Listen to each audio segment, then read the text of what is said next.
Life Audio. Welcome to the TMUS podcast, where we share how grace, commitment, and cooperation can help couples live the everyday moments of marriage together. Hey everyone, we're Ted and Ashleigh Slater. When it comes to the joy and the stress of the holidays, how do you and your spouse approach it? As a united team, or do turkeys, tinsel, and extended family get-togethers tend to turn you against each other? If you aren't sure how to face the holidays together, we share 5 ways you can navigate the season hand in hand rather than back to back. So, Ted, every year around this time of year, we have the same discussion of when to put the Christmas tree up and when to take it down. Okay, I think we had this discussion for the first 20 years of our marriage, but I think we started embracing a certain day to begin putting up the tree. Okay, so what you're saying is we don't need to have this discussion this year. You know, I think we could have a discussion, maybe put it up earlier than normal, because, you know, it's a weird year. Yes, it has been a weird year. And, okay, putting the Christmas tree up. Of course, with me, every year is weird, but... A little bit, yeah. Every year, I think I want to put it up earlier and earlier. You know, by the time we're retired, it's just going to be up year-round. I don't know. I might get tired of it if it's up year-round. Although there are people that just change the ornaments, right, based on the season. Right. Yeah, absolutely. I don't think I'm going to be one of those people, No, let's not be one of those people. But, I mean, it's what, second week in November? Yep. It'll probably be up by the weekend. I just can't. Okay, so growing up, my family always put the Christmas tree up the day after Thanksgiving. Right. And so, which is great. It makes sense. It makes a lot of sense. And so when we first got married, I think we did that for a while. Yeah, I love it. But then I started wanting to put it up earlier and earlier. Because it's festive and it cheers your heart. Right. And I feel like you only have it up so long. And by the time it hits like the beginning of January, I am ready to take it down because I'm ready just to move on to the next season. Sure, the beginning of January, sure. But I love to like kind of linger and have it there for a long time in November and December. Yeah. So I think your only rule in the last few years, yes, and I don't know if this is still a rule this year since it sounds like we don't have to have these kind of discussions. Rules. Yes. No, not a harsh rule. Is you're like, all right, put the tree up when you want. Although the girls are like, wait till after Halloween. Okay, after Halloween. Right. But you're like, no Christmas music till after Thanksgiving. I think that's a good, I like that. I'm okay with that. Although, okay, I am a huge Hallmark Christmas movie person and Great American Family. Yeah, I like to watch those. And I have discovered I have to start the Christmas movies early in November or I don't get to watch all of them. There's just not enough time. Are always so surprisingly different. I just never know what's going to happen. Okay, the mystery ones are a little different. But here's the thing. Here is why I have decided that I really like the predictable Hallmark movie plot lines. They're predictable? I am always surprised when the guy gets the girl. I'm sure everyone can, kind of hear your sarcasm. But it's because, there's so few things we can predict and control in this world.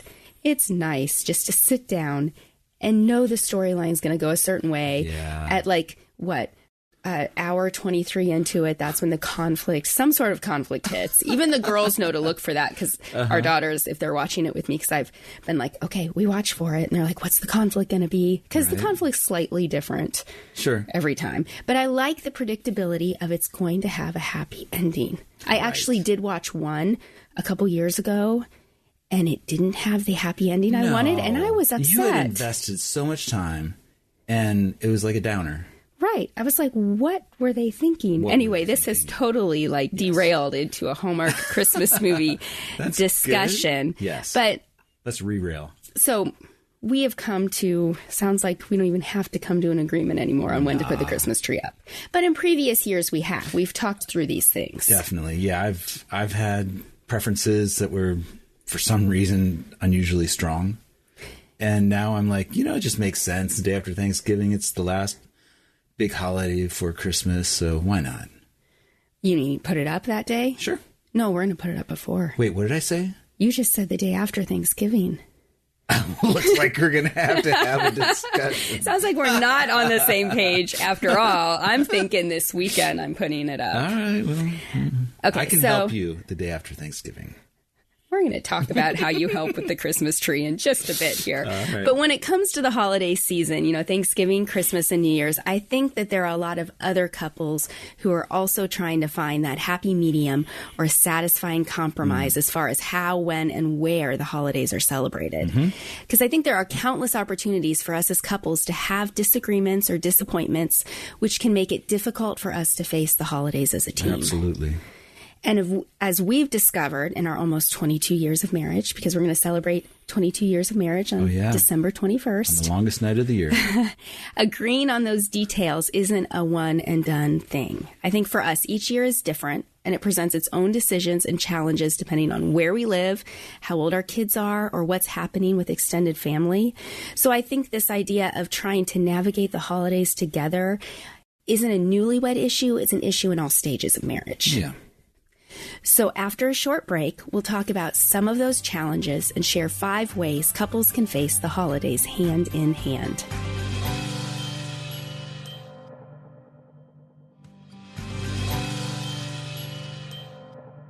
Today, we're talking about 5 ways couples can face the holidays as a team. And the first one is set expectations together. So I think that one challenge we navigated during the first decade or so of our marriage was that I got way more excited about holidays than you did. Like they were a bigger deal for me. Yeah, I tend to be one who sees one day the same as the next. I don't think that's a good thing. I think I should see certain days as special and, to mark the seasons and commemorate things, but I do tend to just kind of see the next day as the same as today.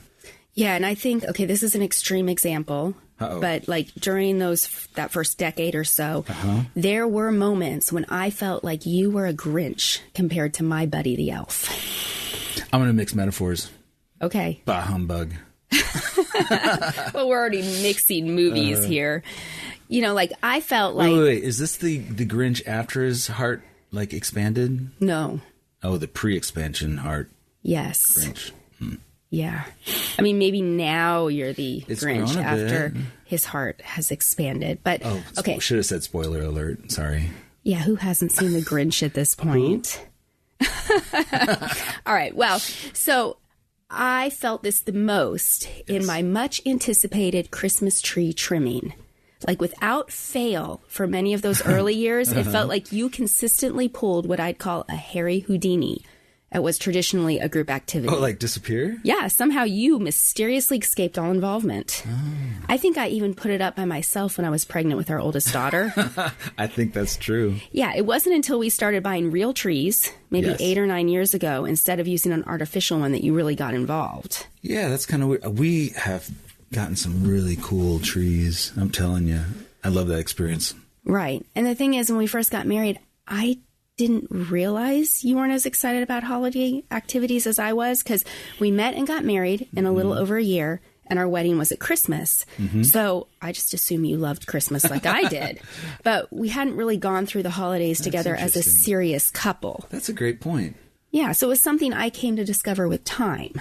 It seems like how you observe holidays would be in like a premarital sort of discussion. Don't you think? I think it would be a good discussion. Well, some couples go through multiple seasons together. Sure. I mean, our dating, courtship, engagement, all that was fast. I mean, it worked out. Here we are 22 years later. It worked out okay. But I mean, I guess thinking back, that Thanksgiving before our wedding, I think I went to my parents' house and you stayed home and played video games all weekend. No, that doesn't sound like me. You did. Did I? I should have taken something from that. Do you remember which video game? I have no idea. Huh. But I'm pretty sure that's what happened. Wow, okay. Which just shows that you didn't really count Thanksgiving as any day different. You must have just had work off. Yeah, I can't believe I did that. I'm so glad I forgot that. Well, as we've talked about in previous episodes, if it's more than 5 years ago, you might not remember it. I might not remember it. Okay, so what's also happened with time is that I think I've come to accept that you don't get as excited as I do and decided that's okay. Hey, thank you. Yeah, so That said, I'm trying to get better because I know it means something to you. Right. That means we're both growing. Yeah.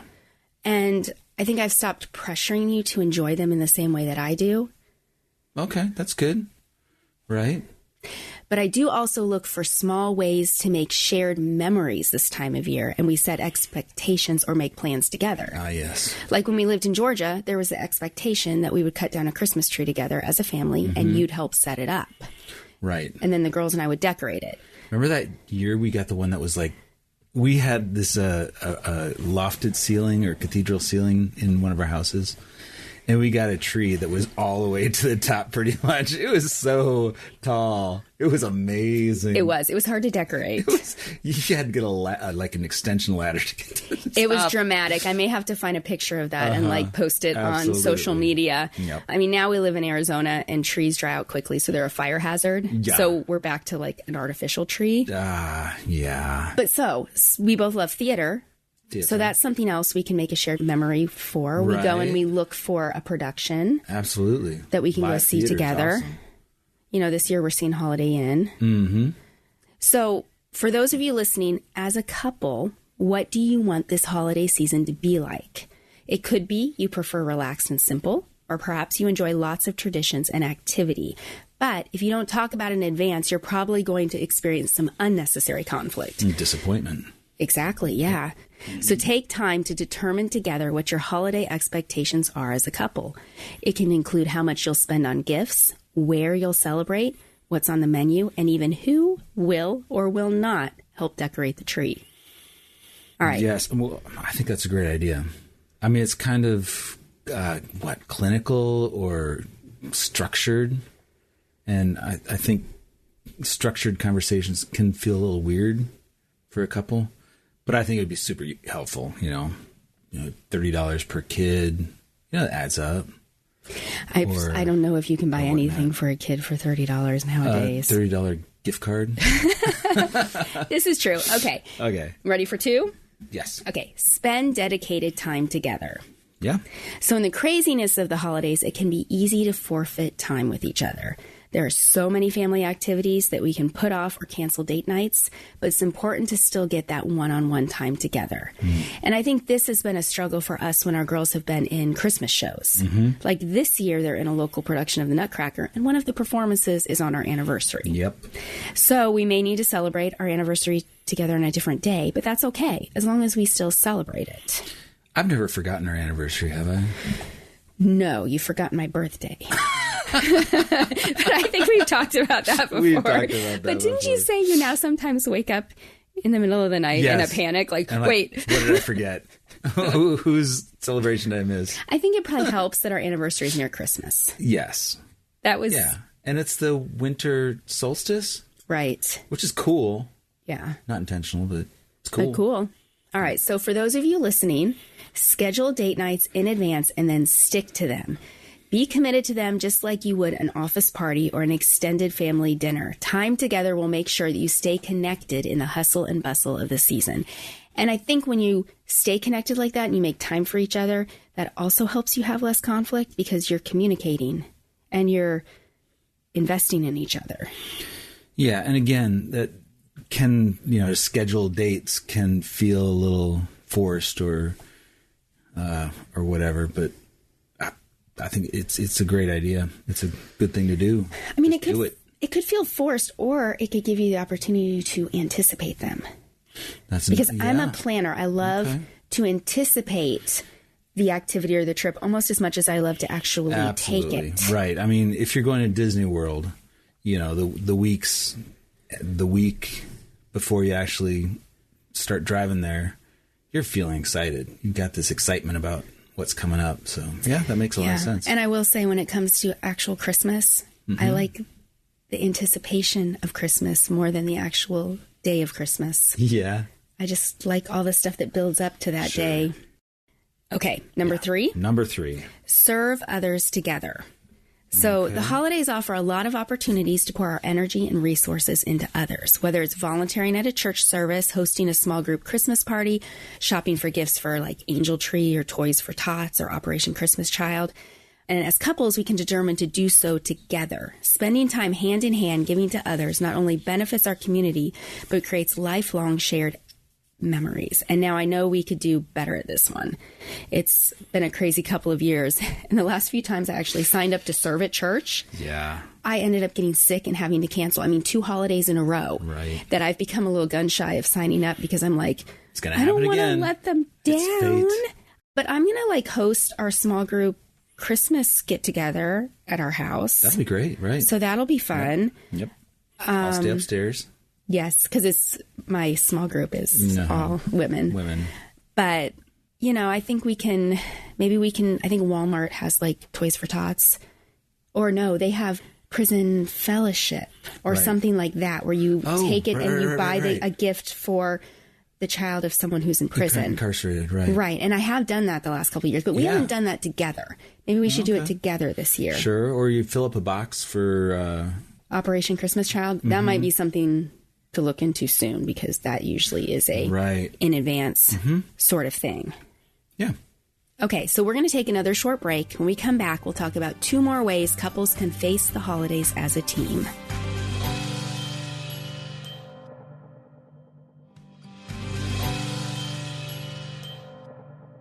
So we're talking about ways that couples can navigate the holidays as a team. Number 4 is dream together. And when we're talking dreams, we're not talking nightmares. Or Inception, like where you get into the same dreams together. Oh, yeah, no. So we're not talking about that. What are we talking about? Well, as we've talked about on the podcast before, and in my book, Team Us, dreaming together allows us to create a shared narrative, to continue to pen together our story. Whoa, that's nicely said. I mean, I've been talking about this for years. But it's just eloquently uttered. Well, thank you. The holidays, even prior to New Year's Day, I think are a perfect time to like sip hot chocolate or eggnog and brainstorm together about what's next for you as a couple. So like we should do this a little more formally. We're usually very informal at this. Like we'll talk about it as we go, but it might be nice to just sit down and go, okay, 2025. Where do we want to be next Christmas? You know, whether it's in our relationship or, you know, in the projects that we're doing or with our kids, to actually sit down and more formally do this. I know you always think of Steve and Candace Waters because they're very good at planning. They are. That's exactly who came to mind. Yeah, you. For those of you listening who might not know who they are, Candace founded Boundless. Boundless Webzine. And Ted went to grad school with them and then worked with them for a while. Yeah. Yeah. And they had they have this tradition where at the end of the year, they sort of make 1 year, 5 year, 10-year plans. And, you know, in the past that we have moved so much and had so many unexpected twists and turns in our journey together that I would say, you know, in the past, I've been like, I don't even know how to do that. Right. Because I just don't know what the future is going to hold. But I think at church, there was a message on this idea of planning and coming up with goals. And the idea that he presented, I think it was Chad Moore, Sun Valley Community Church. He said something like, you know, think about where you want to be in 5 years. And when he said it like that, I said, oh, okay, because you can make strides towards where you want to be and your plans can still take twists and turns. It's not this, I want this specifically to happen. Does that make sense how I'm explaining it? Sure, yeah. You make your plans, and if they have to change, well, they change, but you got something you're working toward. Right. And one of my prayers lately, back in October, I was traveling a lot. And just... Like most of the days of the month, you were not at home? I was gone like 19 days out of 31 days in October. But there were a couple things where I traveled to either, a conference or audition with one or more of our daughters. Right. And my prayer going in was, Lord, okay, we are making our plans, but you direct our steps. Meaning we are being faithful to plan and do things, but you take us where you want us to go. Right. All right. Well, you met a friend. I got to have coffee with an old friend. And that kind of came up as a unexpected thing that you ended up doing, which is awesome. And I was so glad I was able to do that. But that was because I was open to changing not your just plans. Exactly. So, all right. Well, those listening, talk with your spouse about what long-held dreams you want to accomplish or items you could check off your shared bucket list, or what you want, where you want to be, or what you want life to look like in the next a year from now or 5 years from now. Dreaming together helps you not lose sight of the big picture in the midst of holiday stress. So number 5, our last one, face conflict together. So as we've already mentioned, holidays can be breeding grounds for conflict, whether it's disagreements between us and our spouse or conflict among extended family. So I think this is where we have to make a choice as a couple to approach conflict with an us against the problem attitude rather than a me versus you mentality. And if you really want to dive into what that looks like or what that means, I talk about that in detail in the book Team Us, but we also have an episode somewhere within the first 10 episodes of the podcast that unpacks what that looks like.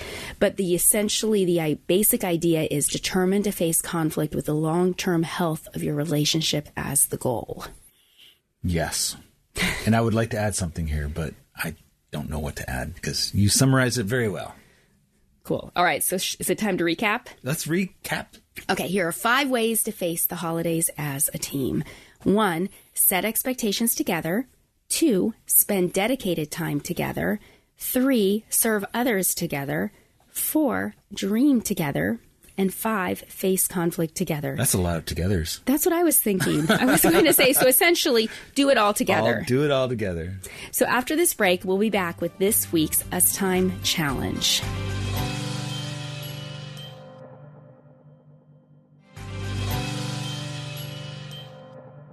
For this week's Us Time Challenge, I think this is the perfect time of year for couples, if they haven't already, to set expectations together for the holiday season.